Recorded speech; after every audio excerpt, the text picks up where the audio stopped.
Hey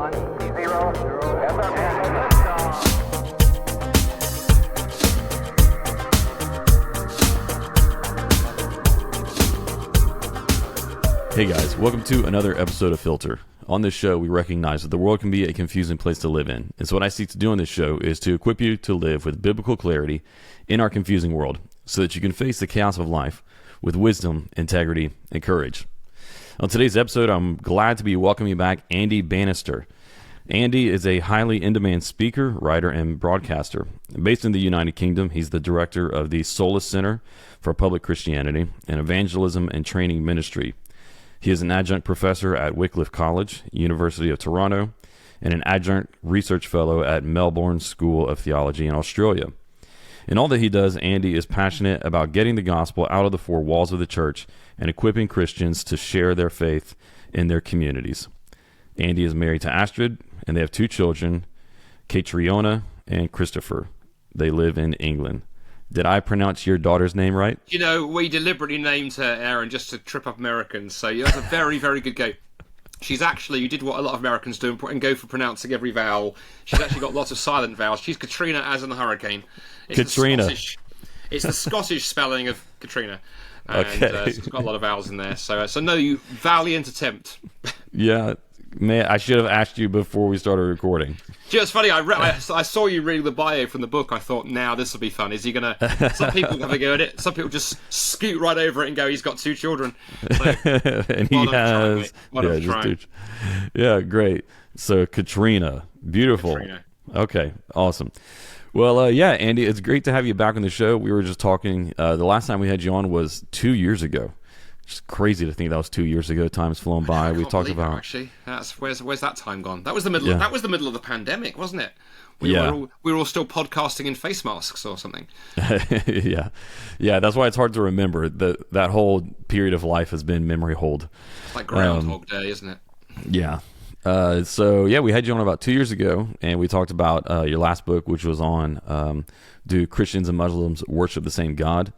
And you got this new book that is coming out. It's going to be releasing in about a month, called "How to Talk About Jesus Without Looking Like an Idiot." There it is. The one. Yeah, yes. There's the cover for those guys who are watching.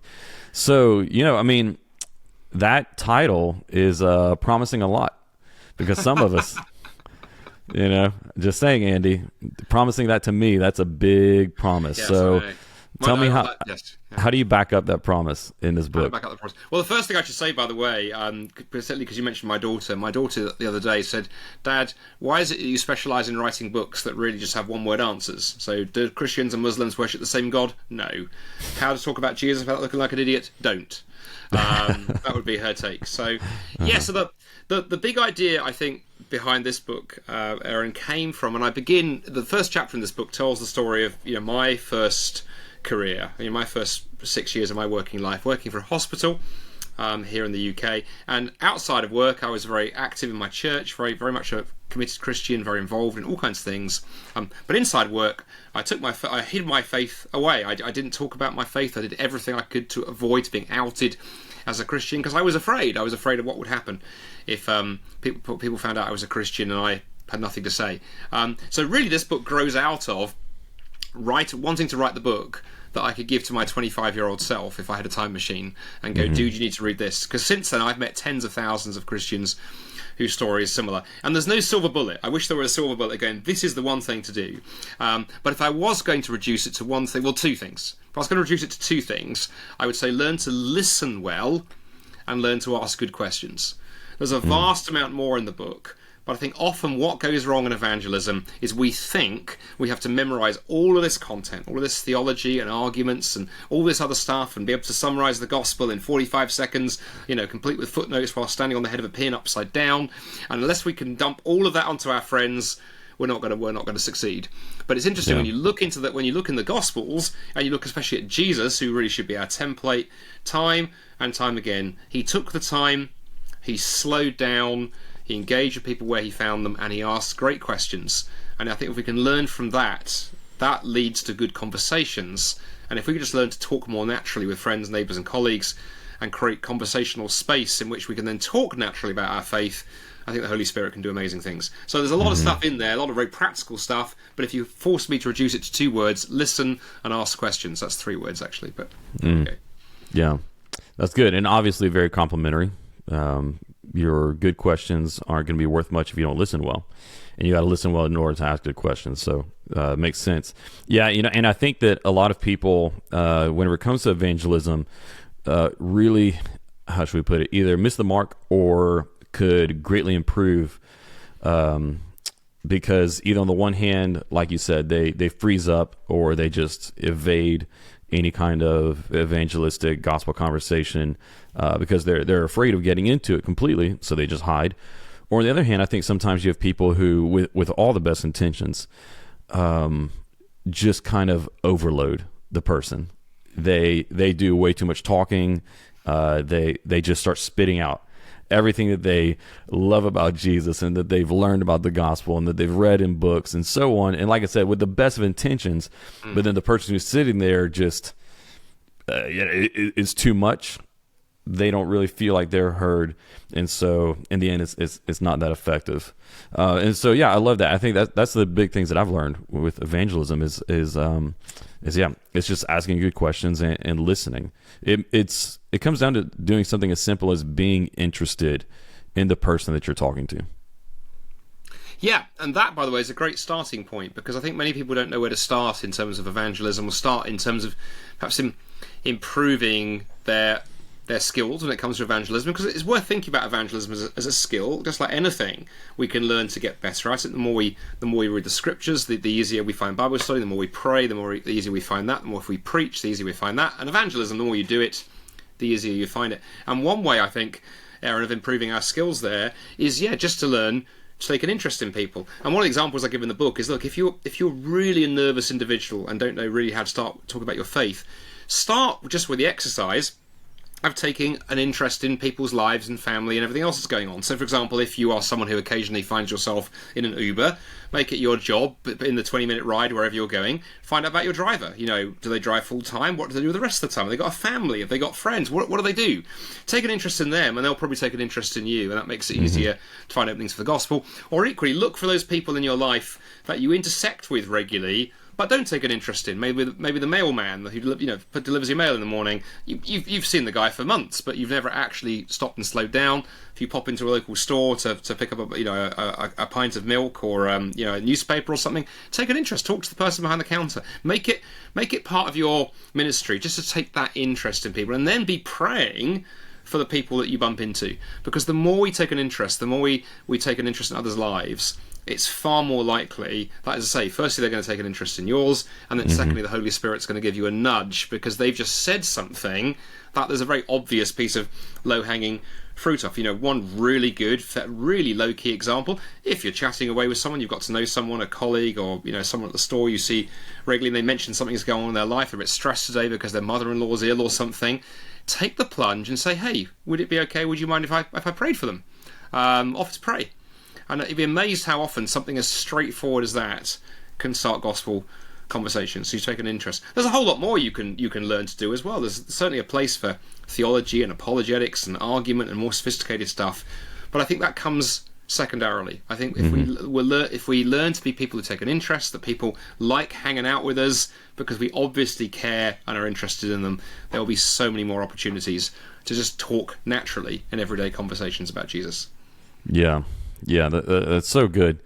I think it's, unless the person that you're talking to is an absolute narcissist, it's pretty much a guarantee that whenever you show interest in them, then they're going to reciprocate that, because it's just a natural inclination. It's a principle that I learned years ago, that people find interested people interesting.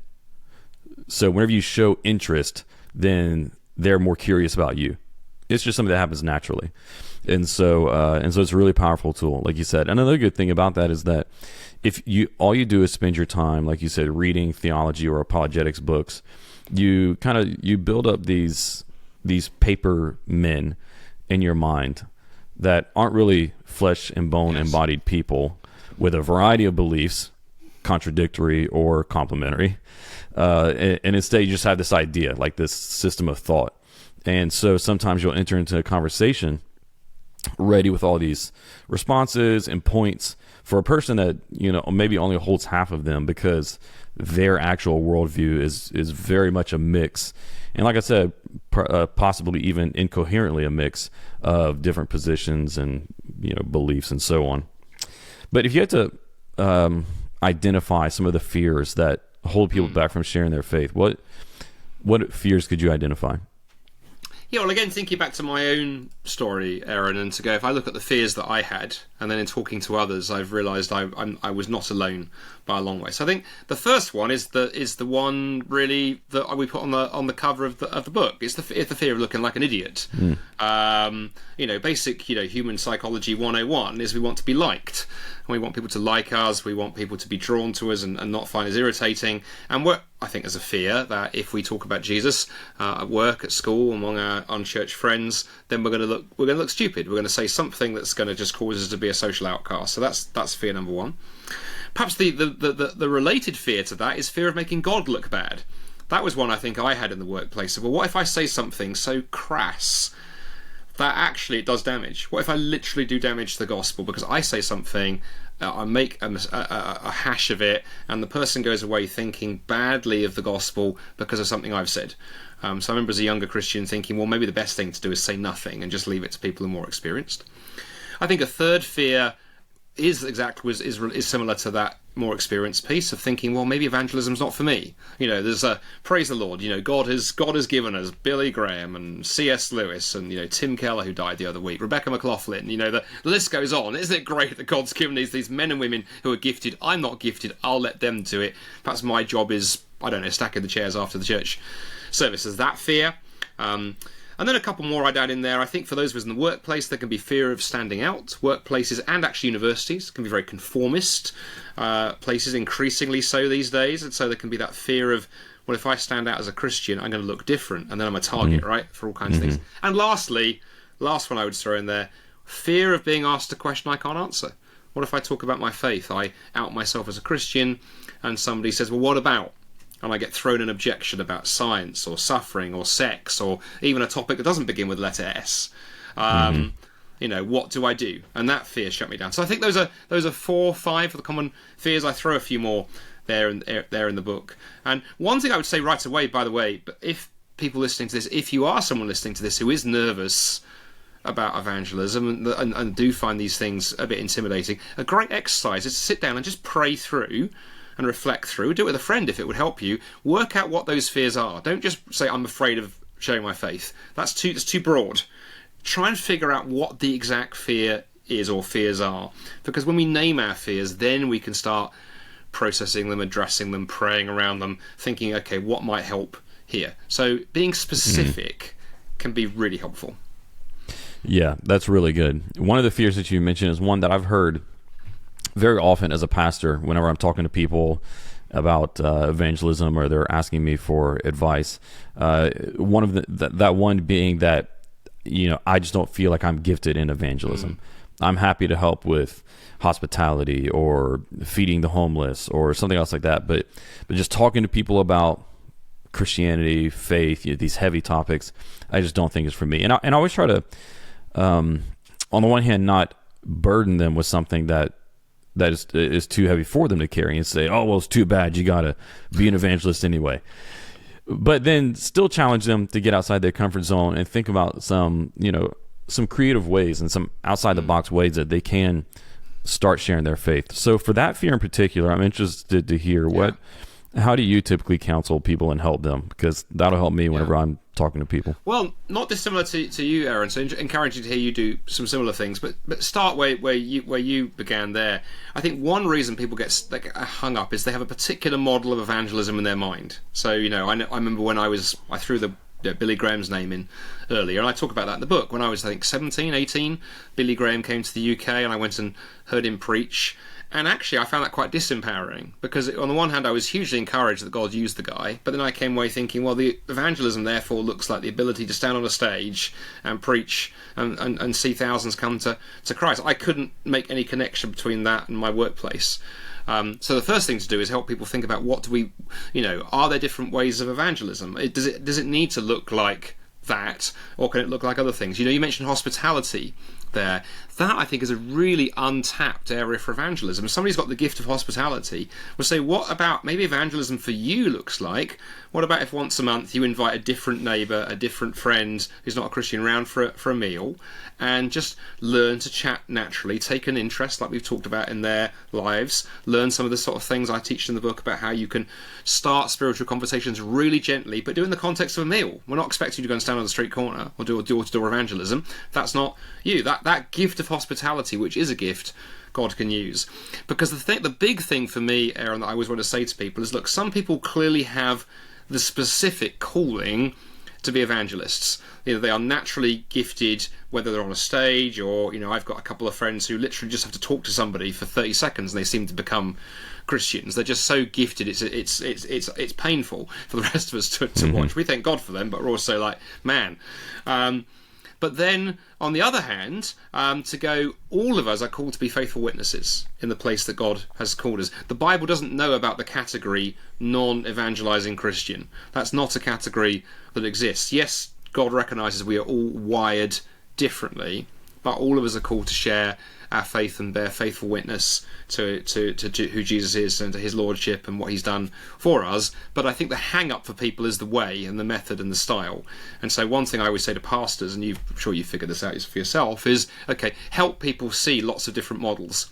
And one thing we've done at Solas, for example, that we got really good feedback on was a year or so ago. We ran a series on the Solas website called Frontlines, where every 2 weeks we interviewed a different Christian in a different profession and talked about how they were sharing their faith through the workplace. And what was beautiful was every story was different. Everyone did it differently.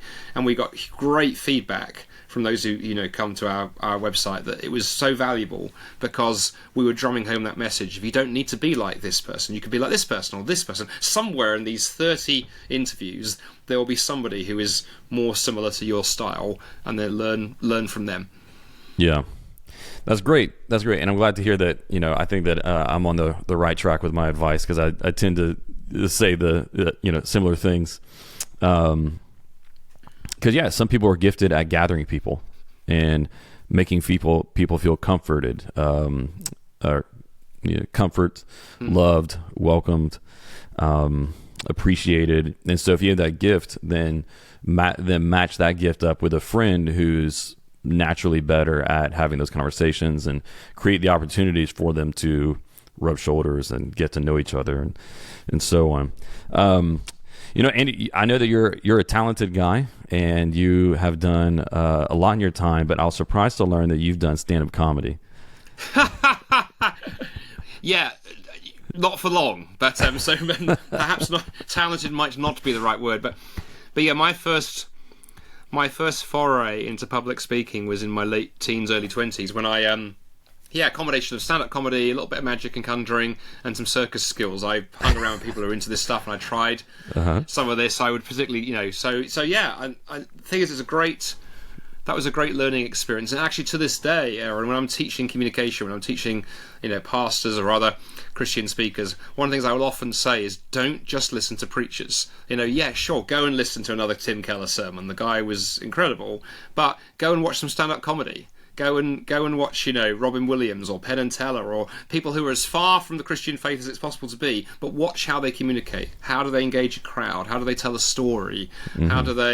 How do they get people tracking with them? We can learn a lot from others. And this is thoroughly biblical. Look at Acts chapter 17. Paul goes around quoting Roman poets at the Greeks. And we also know that Paul knew about Greek rhetoric, the way that you construct letters and an argument, because scholars have analysed his writings and gone, oh, look, he's using the communication methods of the day. And by the way, for those of you who are listening to this who are going, well, hang on, again, we're in Billy Graham mode. I'm not a public speaker. I just share my faith this way or that way. The other untapped thing that I think we don't do as Christians is look for ways to start gospel conversations from existing media. So if you're sitting down and watching a movie with a friend, who's not a Christian, keep one eye out. Are there themes in that movie? Are there ethical issues it raises? Are there big sort of gospel related themes? Are there, is the movie saying something profound about what it means to be human? Well, bring that into the discussion with your friend afterwards over a beer or a coffee. Go, hey, I love that scene where, so and so said that. What did you think about that? Now, some it's easy to do that with. I mean, Lord of the Rings. I'm a massive Tolkien fan. If you can't start a spiritual conversation off Lord of the Rings, you're in trouble. But I actually firmly believe that every movie, every TV show, there's something, and so you can do the same thing. You can learn to start where people are at, rather than sort of feel you've got to somehow shoehorn them into a Christian framework to even begin the conversation. But yeah, stand-up comedy for my sins. And so, did you have a stage name? I didn't actually. Kind of thing. I was probably too busy ducking the fruit to do that. But what I valued about that, I think there've been three big influences on me. Well, four big influences on my style of doing things. There was stand-up comedy and learning from folks to do that. There was doing schools. My first ever ministry job, was doing school in the UK called schools ministry. So I was employed by a group of churches to try and build links to all the local high schools. So I got to go and do lessons and assemblies and help with reading programs and after-school activities. And trust me, if you've been given 1,000 young people on a Monday morning, you've got 5 minutes to talk to them, and you can't be too Christian or the head teacher will drag you off stage, you learn some things very fast. And then Speaker's Corner, which I talked about in my last book, going up to London, Hyde Park in London, standing on a ladder, preaching to Muslims, utter disaster for the first few months. But again, you learn fast. And my takeaway from that has been to, perhaps challenge a few listening to this show who this might be the right prod for them, is going, where are those places where you can just step beyond your comfort zones slightly? All of us have those places. It'll look different for all of us. But it's interesting to say, okay, Lord, where could I just edge it slightly and go just slightly further than I would normally, somewhere I'm slightly uncomfortable, but I might learn something. Because I don't think we learn things in places of safety. It's often we risk things that we learn more. Oh, absolutely. Absolutely. That's just a basic principle that applies to every area of life. Growth is always on the other side of discomfort. Oh, look at that! There you go. You should write motivational books. That's right there. That's a chapter title. Yeah. For those who aren't familiar, because I think this is just incredibly fascinating. Can you just share a little bit more about Hyde Park? Yeah. So I talked about that a bit in the last book. So basically, I was during that time I was doing schools ministry that I talked about a few minutes ago. I got involved with a short-term mission project our church was running. We were taking teams of teenagers across Europe for the summer for 2-3 weeks to do outreach, and one team was going to Turkey. So the organisers of this programme put on a training week for the month of mission, and they got someone to come and talk on Islam. Now I was leading a group to Spain where there weren't any Muslims at that point, but I still nevertheless went and sat in the Islam training session. Never thought about Islam, never heard anything about Islam, never really encountered Muslims. Well, the guy doing that training session was an amazingly charismatic communicator. In fact, an American, actually, a guy called Jay Smith, who's done loads of stuff with Muslims. You can Google Jay Smith and Islam and find all of Jay's videos. Very compelling speaker. So I went up to him afterwards and we chatted away, and he said, well, every Sunday, Andy, I go to Speaker's Corner with a bunch of sort of 20 or 30 people, and we go and reach Muslims. I stand on a ladder and preach, and others in the crowd talk to Muslims. Why don't you come and see what we do? I went, well, that sounds great. So 2 weeks later, I went up to London, was met by Jay at the train station, and he had 2 ladders. And I went, why have you got 2 ladders? He went, well, I'm going to stand on one and preach, Andy, and you're going to stand on the other and preach. I went, I thought I got to stand in the crowd and watch. He went, oh, no. He said, there's a spark there. You're quite sort of natural with words. We'll get on a ladder. I was like, I've never talked to Muslims before. He went, Andy, they're easy, so easy. I went, I've never preached on the street before. He went, oh, it's a doddle. Anyone could do it. Well, he was wrong on both counts. Spectacularly wrong, because I just made a total pig's ear of it, and the Muslims tore me to pieces. They had questions and objections, and I remember getting down from the ladder thinking, well, I need to go and become a Muslim, really, because they have all the answers. I got nothing. But it was the following day I went to the local Christian bookstore just to see if there was anything that could help me with all this stuff they'd thrown at me. And that was when I first heard the word apologetics. The guy behind the counter heard my story of what had happened, and he said, "Oh, you want, Andy, is apologetics." And I remember saying, "Well, what's that? Never heard the word." He went, "Well, it's all about giving answers to the kind of questions you've had. If you go down that section over there." And so I think I came out with a stack of books. I think my first ever purchase was Josh McDowell, Evidence That Demands a Verdict, which some listeners of this show may have come across. Classic book on apologetics. C.S. Lewis, Mere Christianity, that was in there. A couple of other things. Still got them on a shelf somewhere. Read. Got answers to every question they asked me, Aaron, went back 2 weeks later, ready, loaded for bear, and they had new questions, and they made me look stupid all over again. And for the next 3 months, I would go to Speaker's Corner every week or two. I would be humiliated in public, but I'd then come home and I'd read and read and read and get the answers. And slowly, over 3 months, I gained confidence. I began to get a handle on stuff, and I got to a stage where I was able to stand on my own 2 feet and not answer every question, but feel confident. But it was a great learning experience. And a couple of lessons. Not everyone listening to this is going to be called to do that. Don't get me wrong. The danger of that story is people go, right, there again, that's a Billy Graham type story. I couldn't do that. But look, I think the universal takeaways for me are, like we just said, sometimes you've got to go beyond your comfort zone. It was dead scary to get on that ladder. But I did it, and I'm glad I did it because I learned fast. And for some of the folks listening to this, it might be your job is to invite a colleague to lunch for a sandwich. And talk about spiritual things. Your heart will be racing. It'll be as scary for you as going up a ladder, but you could still do it, couldn't you, with God's help and the Holy Spirit? And the second takeaway from there is community, because the reason Speaker's Corner was actually a safe space, and despite the scariness, was I had Jay next to me. I wasn't on my own. If I wasn't totally annihilated. When this got really bad, he stepped in, and then there were 30 of us Christians at the corner. And then what we would do every week, we'd go to Speaker's Corner, engage with Muslims, and we'd all go out then for Kentucky Fried Chicken. Other fast food joints are available. And we would sit around, we'd debrief what had gone well, what had gone badly. We'd encourage one another. We'd eat cheap, greasy food, and we'd pray together. And it was a big laugh. And that community helped. And I think evangelism is much easier. It's much more fun when you're in community.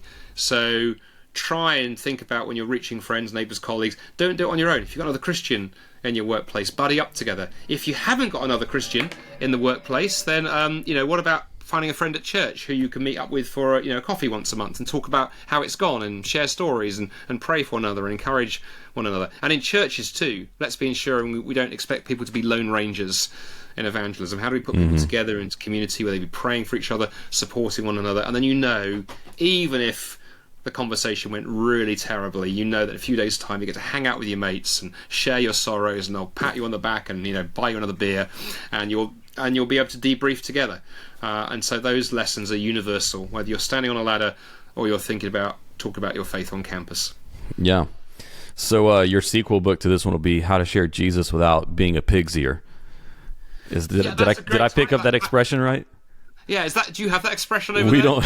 That is not one that I think we have in the States. It's one of those wonderful British expressions. Yeah. I have no idea. Making a pig's ear or something is, making a complete mess of it. So, but it sounds like one thing that people can take away is that, and I mean this with no offense, of course, is that it's okay to step outside your comfort zone and look like an idiot, and learn, but then and learn from it. And go again, and it's okay. It's okay to not know, to not have answers sometimes. Yes. I think it is. Yeah. Yeah. And by the way, on that very point, and I think it's amazing the more I think about this, Aaron, that the things we struggle with in evangelism, we don't struggle quite as much with in other areas. So, for example, the whole talking about Jesus thing. If you're single and you suddenly fall in love and you meet the most amazing guy or girl, and there's pixie dust everywhere and rainbows dancing and unicorns singing and everything, you have no problem telling your friends and colleagues that you've just fallen in love and met this amazing person. Yet we somehow have trouble when it comes to Jesus. So that intrigues me slightly. And then the idiot piece.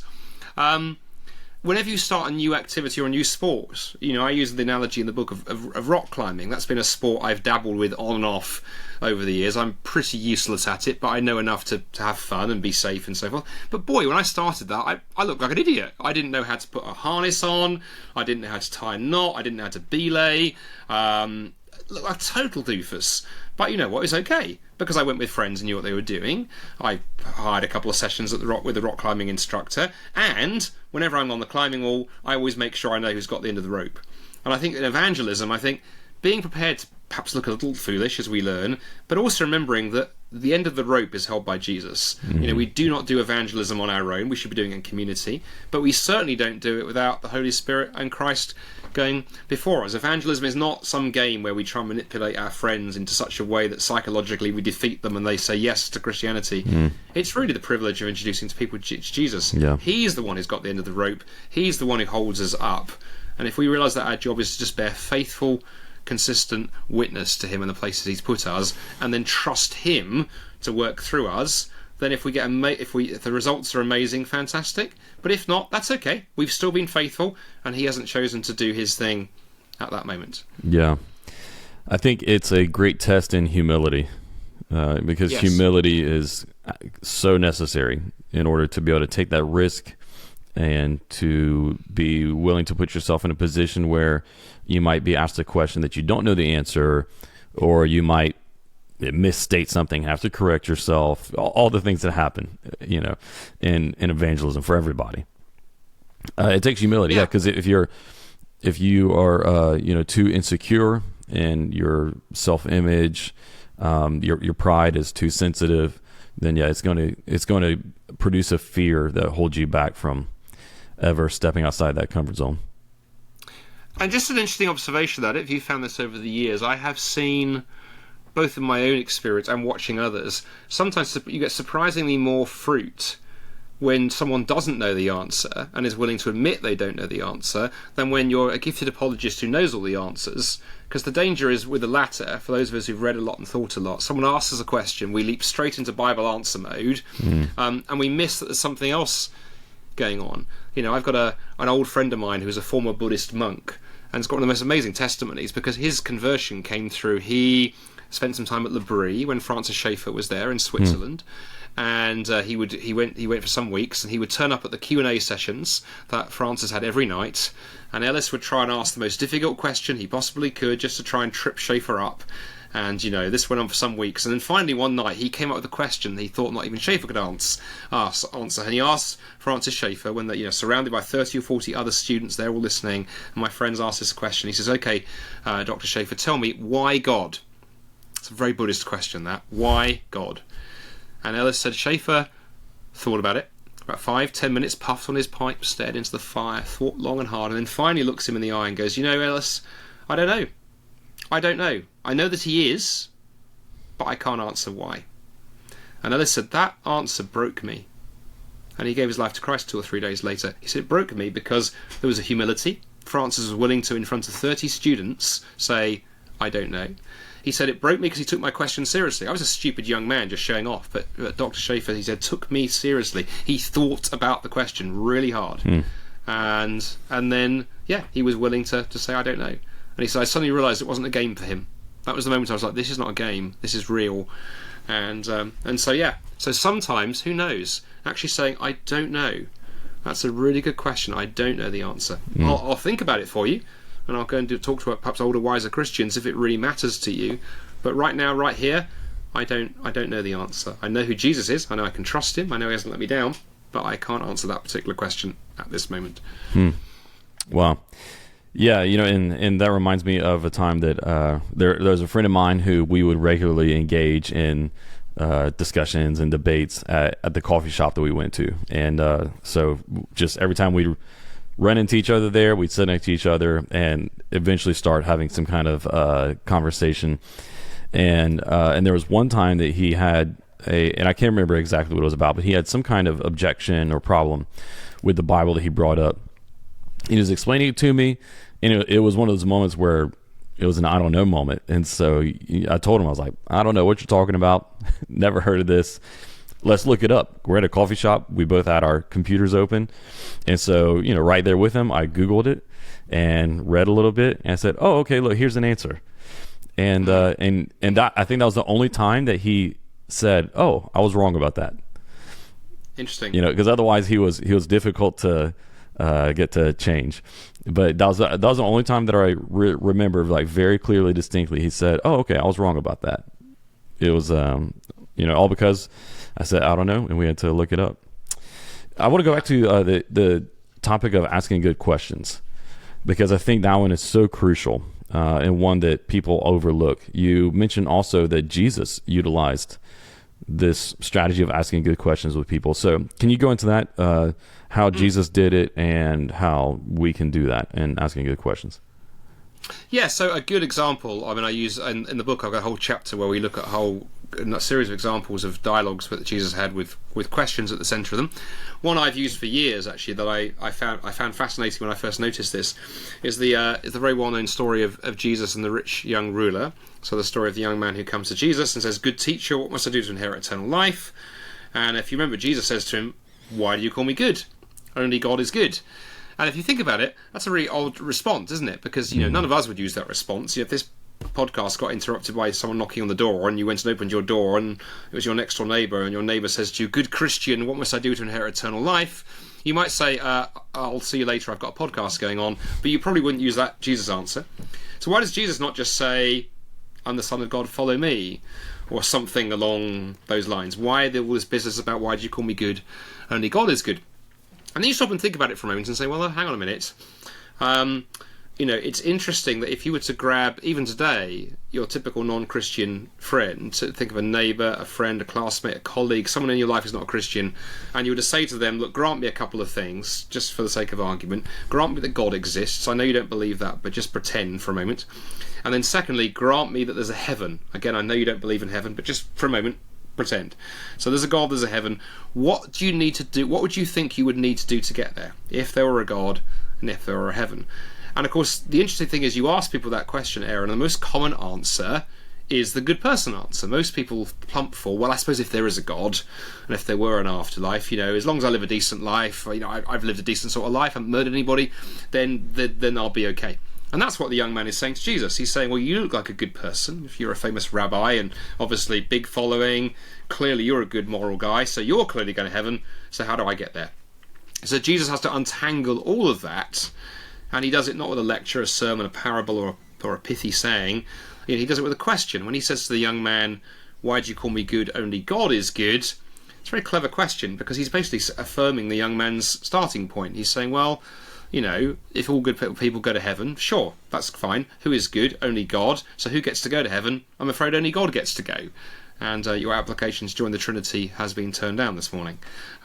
It also raises the much bigger question, if the young man has seen that Jesus is good, and only God is good, who does it make Jesus? And he does all of that with a question. And that sort of questioning a premise is something that we can learn to do very simply. A very simple way of doing it, and I'm not the first to suggest this. I mean, others, Greg Kokel, Randy Newman, Alistair McGrath, others have ploughed a similar territory, just not in such a simple form or with comedy footnotes. I would say that learning to pick up on a word your friend has said and interrogate it slightly. So if someone says to you something like, well, how can you believe in God? I can't believe in God, there's no evidence. Rather than be all flummoxed or go, oh, well, great, I've read an apologetics book, let me give you the 60-minute lecture. Mm-hmm. What if you said to your friend, well, interesting you use the word evidence. What do you mean by evidence? What does that word mean to you? What would you need to see or hear to be persuaded there's a God? You're probably going to be far more productive if you lead with that, because then you'll get a bit more to work with. Similarly, if someone says, I don't believe in God, it can be interesting to go, oh, that's interesting. What do you mean by God? When you say, I don't believe in God, flesh that word out for me a bit. And you'll probably get some very weird response, like, well, I don't believe in the guy who lives in the sky with a big beard and throwing lightning bolts at people. To which you can, if you want to, say, well, that sounds somewhat like the illegitimate offspring of Thor and Father Christmas. Quite frankly, that's not what I believe in. And the more you practice that, Aaron, you can do it all over the place. One more fun one. If someone says they're an atheist, really interesting question to say, well, atheist tells me what you don't believe. What do you believe? I mean, I don't believe in the tooth fairy, but I don't define myself as an a-tooth-fairy, because you wouldn't, if I did that, that wouldn't tell all the things I do believe. So, okay, you don't believe in God. What do you believe? Yeah. What do you think it means to be human? What do you think life is about? What do you think we're made for? How do you decide good and evil and all kinds of things? Tell me more. So learning to question, like Jesus did, can be really helpful. And in the book, I teach four questions that you can kind of use again and again to do this. Yeah, that's great. It shows how a little bit of preparation can really help. It can help overcome those nerves. It can help with a smooth conversation. I think there's a balance to strike there where you don't want to, of course, have like a cookie cutter response that you use with everybody. Yes. But just learning how to ask good questions is a great way to hit that balance where you're prepared, but you're also flexible, you're agile in the conversation. Yeah. And just by the way, one very quick thing though, I totally agree on the cookie cutter. What you can do though, and the step we sometimes miss, I think Christians make two mistakes here. We either go cookie cutter, we memorise some outline and we bang everybody over the head with it even when it's not appropriate, or we have nothing and we sort of flap around wondering what to do.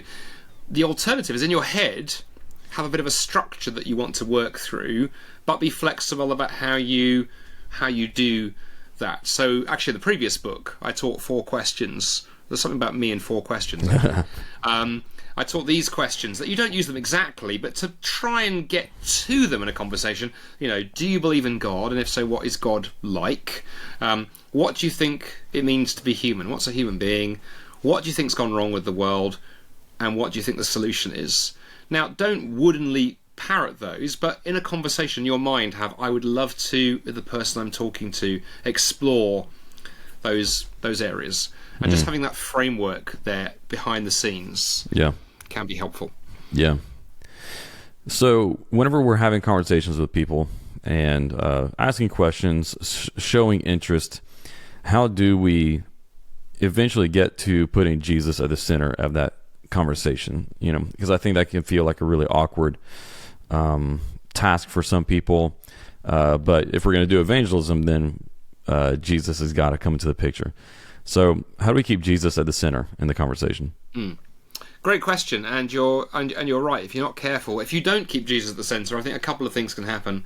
There's 2 mistakes we can make, I think, can happen. First thing is we can do it really clumsily, like you've implied there. We can be talking at a very simple level about the weather or the yesterday's football game, and then suddenly so Jesus, and it's like no, it's a horrible kind of crunching noise, rather that someone's dropped gravel into a gearbox, and no wonder our friends sort of struggle. The other danger is we go the other way and we say nothing, or even we just have endless arguments about philosophy, and we never actually bridge to Jesus. So in the book, what I talk about is take the time to learn to have conversations and just work through those naturally, and do a lot of listening to the Spirit too, and praying. The more we saturate our conversations in prayer, that's going to help. But when you get that sense it might be a time that you'd like to, it would feel natural at this point. You're not going from the football to Jesus, but maybe you're going from how do we find hope when the world is in chaos, or something to bigger spiritual things. You can look for opportunities to say something like, this conversation reminds me of something that Jesus once said. Or this conversation reminds me of a story that Jesus once told. Or this conversation reminds me of something that Jesus did. Mm-hmm. And this reminds me of you're bridging then into narrative. You're bridging into the Gospels rather than sort of just bland doctrinal points. And you're intriguing people because you're then going to tell a bit of a story about what Jesus said or did or whatever. Let me give an example of how this might work. I tell the story in the book of a couple of years ago.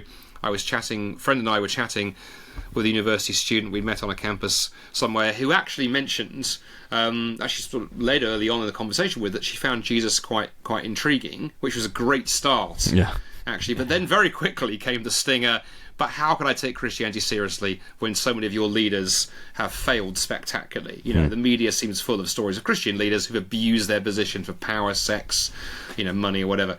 And to go, my word, I mean, what a horrific question. Not in that it was anything wrong with her asking it, but just because it's so tough, because there's been a lot of rubbish of the church in recent years. But as I reflected on it, I thought, well, on the one hand, my immediate reaction was defend the church a bit and go, well, there are some examples, but there's also some good stuff, but that doesn't really work. Then I got a sense, I think, from the Spirit nudging me just to look at her and go, well, you know what, I completely agree with you.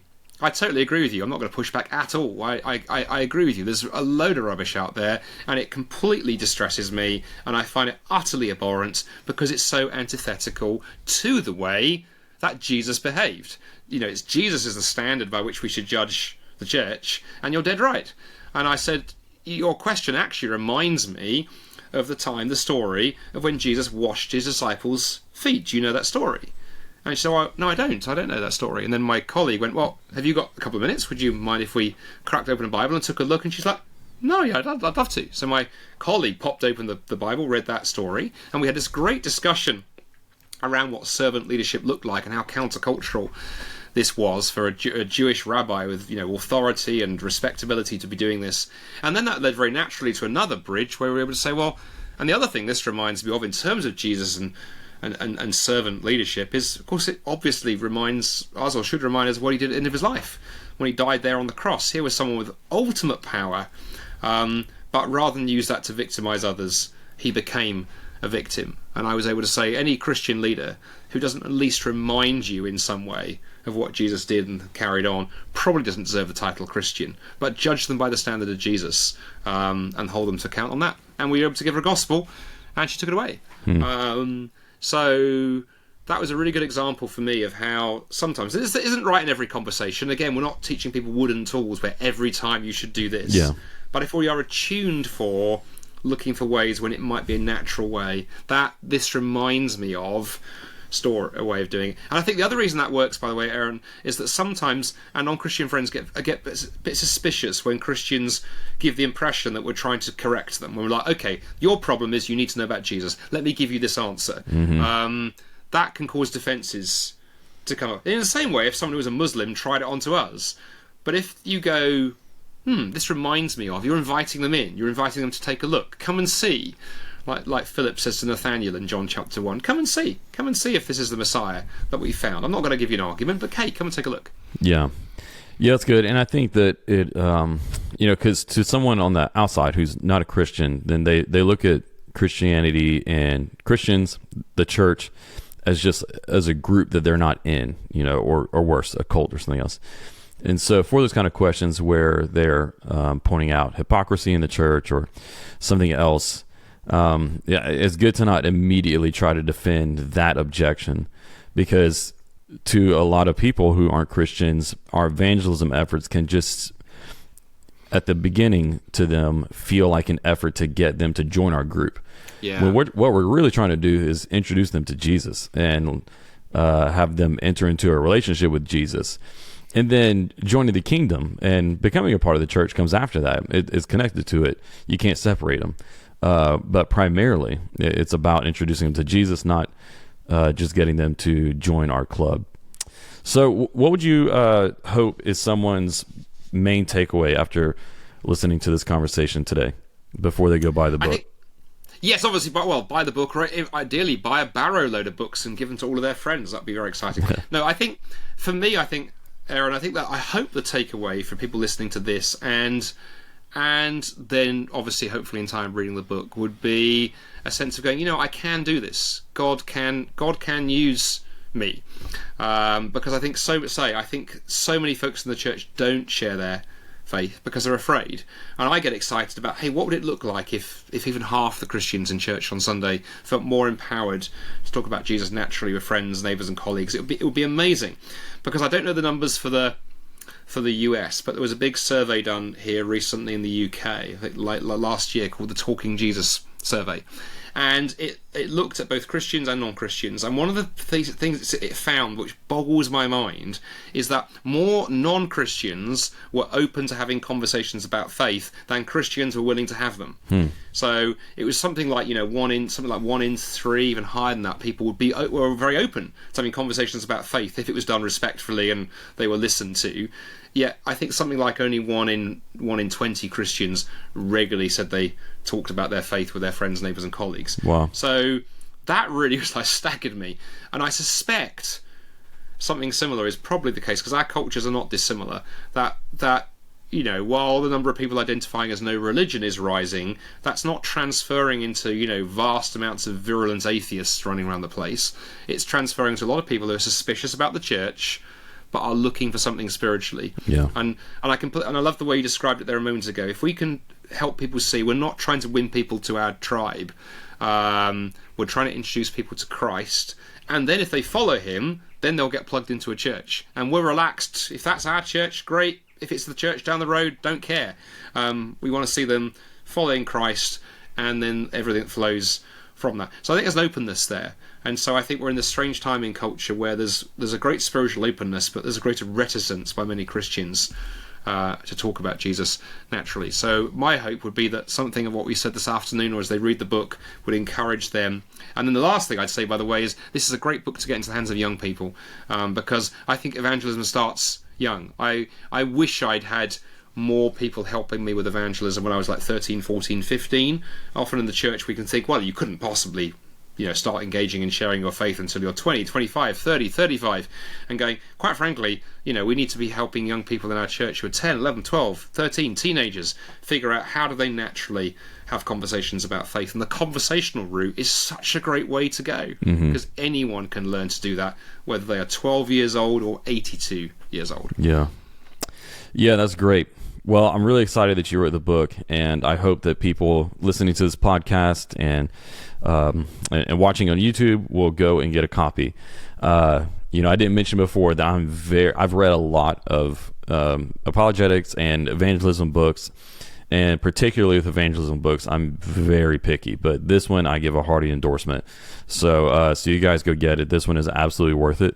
A lot of those out there are filled with a lot of fluff.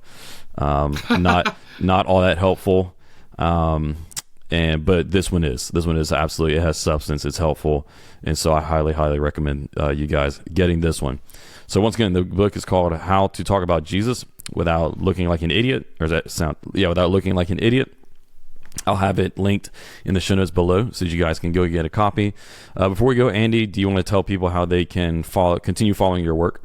And the other things you do? That's very kind, and thank you for that's very kind words about the book, Aaron. Thank you very much for that. So the way people can find me is, the easiest way to find me is the organisation I work for. We've got a slightly strange URL, so just Google Andy Bannister, my name, followed by Solas, Solas, Andy Bannister Solas. Or if you can't remember that, you can Google Andy Bannister Speaker, and you will find the Solas website. Solas is the Scottish word, the Gaelic word for light, and there's loads of free resources, thousands of free resources on that website, both in terms of equipping you for evangelism and that you can use in evangelism, content that's very non-Christian friendly. So really encourage you, do take a look, and anything you see there you can use, download, copy, share. Don't need to ask our permission. We're happy for it to be used to further God's kingdom. So do check it out. Excellent. And you have a podcast as well, or two podcasts? I have, yes, exactly. I think you said before we pressed record you were collecting watches. I'm collecting podcasts. So we through Solas we do a podcast called Pep Talk, the Persuasive Evangelism Podcast, where every couple of weeks myself and my co-host interview someone who's doing evangelism in a different way. And the different way is key, because I said earlier on in this interview, right, there are different styles. So if you listen to that podcast, every episode you'll get somebody doing things differently, which means some you'll look at and go, oh, that's not me. Others you'll go, oh, great, yeah, that's much more similar, I can learn from that. And then I also, Aaron, have a podcast called Pod of the Gaps, which I do with a guy called Aaron. So I have to remember you're Aaron, not Aaron. Aaron Edwards, who's a friend of mine over here. And then we call it an occasional podcast. It was supposed to be every week, then it became every 2 weeks. Now it's about monthly, where we look at a big issue in culture and we think about it from a biblical perspective, but not to try and sort of score points or engage in culture wars. We want Christians to be wise, to think these things through, and also we're also keen to see how people can also share Christ through some of these big issues in culture, whether it's environmentalism or transgenderism or artificial intelligence. Yeah. Big issues out there. I think it's crucial as Christians we're equipped so we can speak wisely into these times, but in all of it, point folks to Christ. Yeah. Great. Well, guys, if you're interested in any of that, whether it's checking out Solas, his podcast with Solas, or Pot of the Gaps, I'll have all that linked in the show notes so you guys can go and check those out and subscribe to those. I'll have his social media on there too, so you can follow him and keep up with the work that he's doing. Well, Andy, thanks a lot, man. You're one of my favorite guests to have on, and so we've got to find out a way to do this more frequently than just every 2 years. You either need to write more books or more books. Well, it's very kind of you, very, very kind of you, and I would reciprocate by saying, of all the podcasts I've ever been on, this has been the most recent. Well, I'll take that. No, I love our conversations. It's great to be back, and hopefully I'll be back again. Yeah, absolutely. Well, thanks for your time today. Likewise. God bless.